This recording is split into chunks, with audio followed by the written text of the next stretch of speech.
Bonjour et bienvenue sur le podcast Explore Japon, le podcast qui explore le Japon sous toutes ses coutures. Des conseils voyages, de la culture ou bien de la vie de tous les jours en passant par l'apprentissage du japonais, partons ensemble 2 fois par semaine pour ce magnifique pays qu'est le Japon. Bonjour à tous, dans ce nouvel épisode ça va être très personnel encore une fois vu que je vais vous parler des endroits que j'adorerais visiter au Japon. Car j'ai beau avoir fait en cumulé 3 mois de vacances au Japon, sans compter ma vie sur Kyoto et mes escapades régulières sur Tokyo ou dans le Kansai, il y a plein de coins que je n'ai pas eu le temps d'explorer et que j'adorerais voir, il y a même des classiques que je n'ai jamais fait. Alors je vais pas vous faire une liste par ordre de préférence, mais vous faire une petite liste des endroits où j'irais si demain j'avais un budget pour me faire de belles vacances à travers le Japon. Alors à vrai dire, ça va pas être pour tout de suite. Encore une fois, je vous dis, je vous ferai un petit épisode hors sujet sur ma situation personnelle. Je pense pas que je vais faire des vacances au Japon d'ici un bon moment et me balader, etc. Parce qu'il va falloir que j'économise beaucoup d'argent. J'aimerais bien revenir vivre ici, mais ça va passer par faire une grosse économie d'argent. Donc a priori le Japon pour moi, c'est vous qui allez partir pour moi et qui me ferez des retours. Et j'espère que les conseils que je vous donnerai vous aideront et que vous me ferez rêver avec vos comptes Instagram et autres. Cette fois-ci, on inversera un petit peu les rôles. Mais je vais vous parler du coup des endroits que j'aimerais bien visiter. Et j'en avais parlé dans l'épisode qui vous proposait de passer une semaine à Fukuoka, mais je ne suis jamais allé à Nagasaki. Et la ville pour une balade a l'air vraiment sublime. Je bave toujours devant les différentes photos que je peux voir passer sur Instagram. Je pense qu'elle a un potentiel plaisir balade photo aussi grande que l'une de mes chouchous, Onomichi.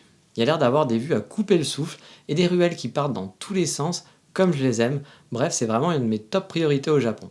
Et en parlant de Kyushu, l'île la plus au sud du Japon, enfin si on compte pas Okinawa, c'est une région que j'aimerais vraiment découvrir en profondeur.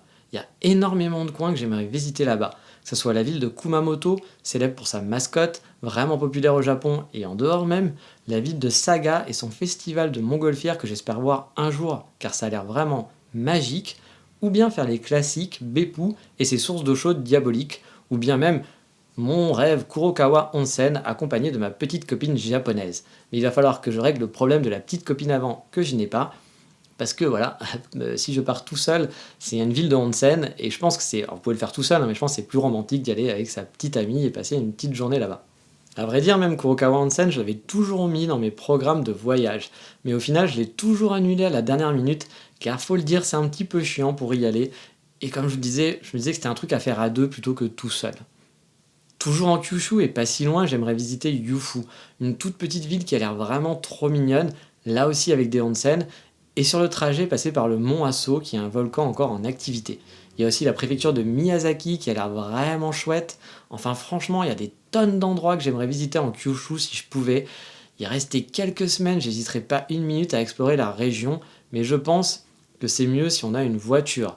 Moi n'ayant pas le permis, ça sera un petit peu compliqué, mais on peut toujours se débrouiller. Mais c'est vrai qu'avec une voiture, je pense que c'est vachement plus sympa, ça a l'air d'une région vraiment magnifique, voire même de passer des vacances qu'en Kyushu, je pense que c'est sublime. Ensuite, il y a un classique que j'ai jamais fait, c'est la fameuse île musée que j'aimerais faire, Naoshima. Je n'ai jamais pris le temps d'y aller, pourtant ça a l'air vraiment chouette. Si vous ne connaissez pas, c'est une île musée à ciel ouvert, où on peut parcourir l'île à pied ou à vélo, et c'est vraiment une expérience qui a l'air vraiment magnifique. Et c'est souvent un point d'orgue des voyageurs au Japon, à vrai dire. J'ai souvent eu des retours de gens qui avaient été vraiment émerveillés par cette petite balade à Naoshima. Mais bon, à caser dans un voyage, c'est un peu compliqué, car ça demande quelques changements, de prendre différents trains, un bateau. C'est pas dans le classique, Kyoto, Tokyo, Osaka, Hiroshima, etc. Mais un jour, j'aimerais vraiment tester pour explorer l'île et faire les musées qui sont sur place, parce que ça a l'air vraiment sublime. Et juste à côté, il y a l'île de Shikoku. J'y suis déjà allé, mais juste une seule journée, en faisant un aller-retour de Fukuyama. J'avais visité Takamatsu, que j'avais vraiment bien aimé, et là aussi, il y a plusieurs endroits sur l'île que j'aimerais faire. Mais certains sont difficilement accessibles sans voiture. Ou alors il faut faire des trajets en taxi ou en bus. Bref, quand on voyage avec une valise, c'est plein de bordel comme moi souvent, c'est pas ce qu'il y a de plus simple.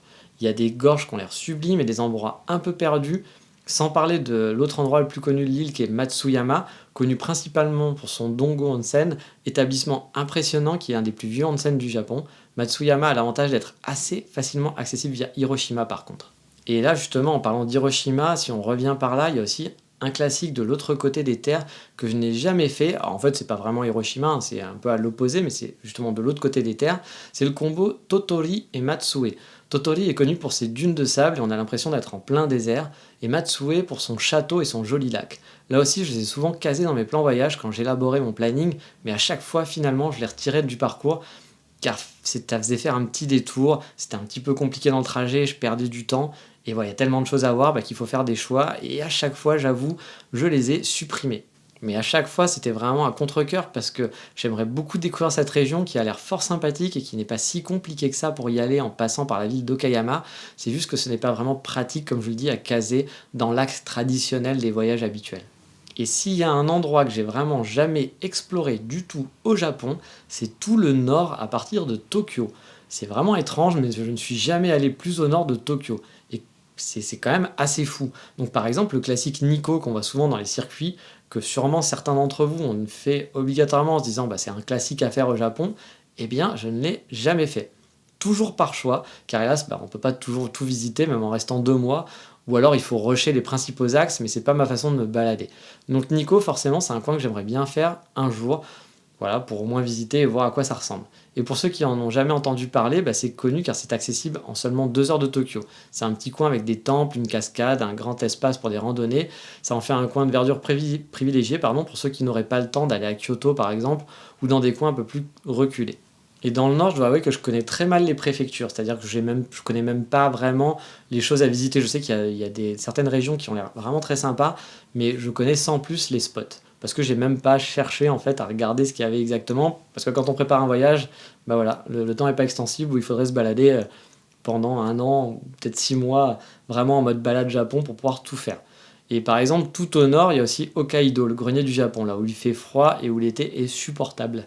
La vraie campagne japonaise avec des campagnes magnifiques et la grande ville de Sapporo. Forcément, ça me donne envie aussi d'explorer Sapporo et Hokkaido.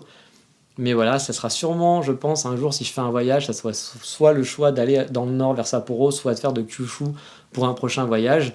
Voilà, ça sera l'un ou l'autre. Je pense qu'après, on peut prendre un avion quand même pour y aller, mais ça reste compliqué pour aller à Sapporo, c'est pas le plus simple. Et puis je pense qu'il faut rester sur place quand même longtemps. On fait pas Sapporo en y allant juste 2 jours par exemple, et après en retournant à Tokyo. Ça peut se faire toujours, mais je pense que des vacances à Sapporo, c'est au moins une semaine, voire peut-être plus. Enfin pas Sapporo, Hokkaido, je veux dire. Donc voilà, c'est un vrai voyage qu'on va faire spécifiquement là-bas, je pense. Mais à contrario, il y a des coins touristiques qui m'intéressent sans plus. Non pas que j'ai pas envie d'y aller, si on me dit allez où, prends ton sac à dos, on y va, j'irai avec plaisir, et qu'on me paye le voyage, let's go, et puis autant je kifferai. Mais à choisir, le mont Fuji et ses alentours par exemple ne m'ont jamais attiré plus que ça pour un voyage. Tout comme les magnifiques plages d'Okinawa qui pourtant font baver plus d'un, moi ça m'a jamais trop tenté. Il y a aussi le fameux Koyasan, la vie mystique des temples en pleine forêt. Honnêtement, dormir là-bas à Enko, ça me chauffe pas plus que ça du tout. Je me trompe sûrement, c'est peut-être vraiment très sympa comme expérience, mais moi je vois ça un peu comme un dortoir à touristes, un genre de Disneyland du bouddhisme, et du coup ça me chauffe vraiment pas. Mais je pense que le lieu doit être magnifique et doit être joli, mais on doit faire des choix, et j'avoue que ça c'est... Peut-être qu'un jour je les ferai, mais j'ai tellement d'autres choses à faire avant au Japon qui m'intéressent que ces trucs qui sont pourtant des hotspots du tourisme, ça me tente pas plus que ça. Donc ça peut paraître surprenant, mais je suis sûr que vous aussi, vous avez des envies qui peuvent être surprenantes, des choses que vous avez jamais fait, vous n'êtes jamais allé, qui vous tentent pas plus que ça. Par exemple, je sais qu'il y a des gens qui aiment pas Tokyo et qui n'ont jamais visité Tokyo, c'est-à-dire qu'ils sont venus au Japon, mais qui n'ont jamais visité Tokyo. Alors je trouve ça super surprenant d'aller au Japon et de pas visiter Tokyo, mais pourquoi pas, encore une fois, les goûts et les couleurs.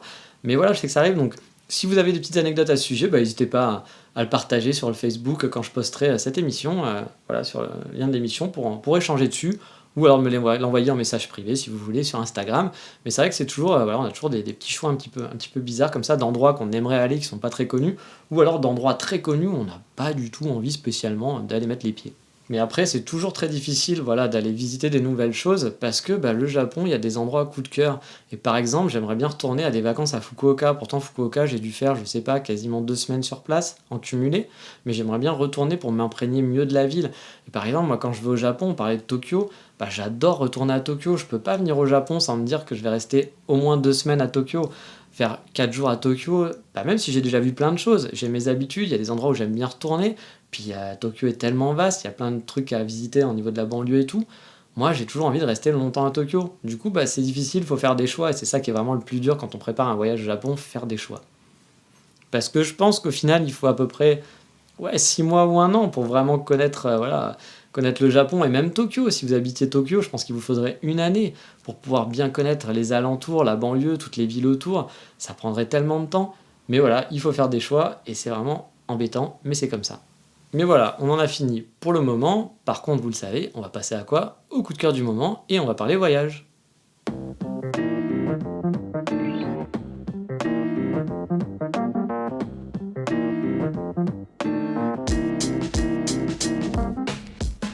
Car oui, le coup de cœur du moment va rester dans la thématique car je veux vous partager un site qui m'avait vraiment beaucoup aidé lorsque je préparais mes voyages au Japon à l'époque.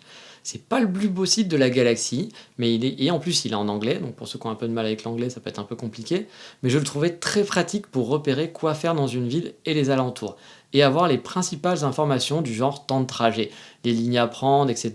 De Kyoto, combien ça met pour aller là-bas, de Tokyo, ça met combien de temps pour aller là-bas.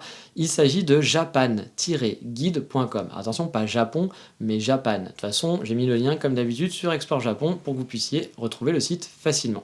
Le site est franchement bien fichu et c'est un bon complément pour vous aider à préparer votre voyage au Japon. Il m'arrive parfois même de m'en servir encore quand je vais dans certains endroits pour voir ce qu'il y a à faire en gros et voir s'il y a d'autres attractions à côté qui sont facilement accessibles ou non. En plus, le truc chouette, c'est qu'on peut cibler via une carte du Japon les endroits qu'on veut visiter et on peut naviguer ensuite de fiche en fiche. Il y a même souvent des questions-réponses sur le site qui sont bien utiles pour préparer son voyage. Par exemple, est-ce que le bus qui va à tel endroit, il passe plusieurs fois par jour voilà, et les gens vont s'entraider et du coup, il y a plein d'infos qu'on peut piquer à droite à gauche si vous cherchez. Alors, je vous encourage toujours à chercher par vous-même et vous pouvez trouver facilement les infos dont vous aurez besoin. Alors par contre, tout ça est en anglais, mais franchement, c'est pas super compliqué. Vous avez Google maintenant qui peut vous faire la traduction automatique de la page, donc ça serait un peu dommage de s'en priver, même si vous parlez pas super bien anglais. Parce que pour moi, vraiment, c'est le meilleur site et le meilleur compagnon pour préparer son voyage au Japon, donc ça serait dommage de s'en priver. Mais voilà, cet épisode est fini pour aujourd'hui, et dans le prochain, on va partir sur un sujet totalement différent. Je vais vous faire un petit budget pour savoir combien ça vous coûterait d'apprendre le japonais au Japon pendant 1 an, voire 2 ans. Mais ça sera pour la prochaine épisode. Je vous dis donc à bientôt, ciao mata, bye bye.